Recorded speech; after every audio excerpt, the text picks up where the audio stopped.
at it a lot less like I'm listening to a message or I'm listening to someone preach the gospel, but I think of it more like I'm walking in the cool of the day with God. Yeah. And I'm just, like the other day, daydreaming with God. Yeah.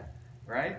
And I think sometimes because people have much more of a classroom type of mentality with it, that sometimes they could feel like, oh, I could take it or leave it. What's it matter? Right. I mean, it doesn't matter to God. Yeah. But, what if I come and tell you, well, you're not going to eat food today? How many of you think I'll take it or leave it? Not many people would think I'll take it or leave it. Yeah, no.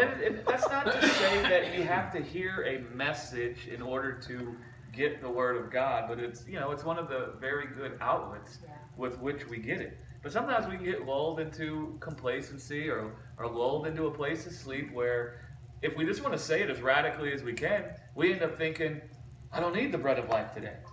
But how ridiculous does that sound? It sounds horrible. If you think about it, no, I don't need the bread of life today. Right. Yeah. I mean, what did Jesus say? Man does not live by bread alone, but by every word of God. You see, when Jesus rose up early in the morning, it had less to do about the time, more to do about him going and engaging in this life with God. He was going and engaging with God as a function of his design. Mm-hmm. He didn't go and think, this is my salvation. No.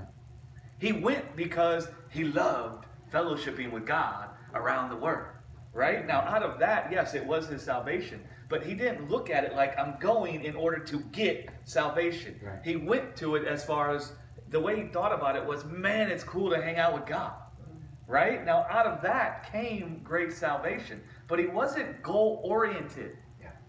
Yeah. Do you see what I'm saying? Yeah. Right. Jesus didn't wake up in the morning and think, man, if I go hang out with God today, that will give me peace, love, and joy. That will cause me to overcome all these things. No, he got up in the morning, man, and he was just so captivated by hanging out with the Father that he went to do it. Yeah. He wasn't goal-oriented, if people can understand what I'm saying.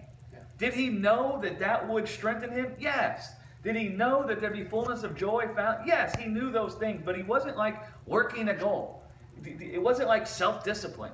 Right. Does that make sense? Totally. He went and ate bread.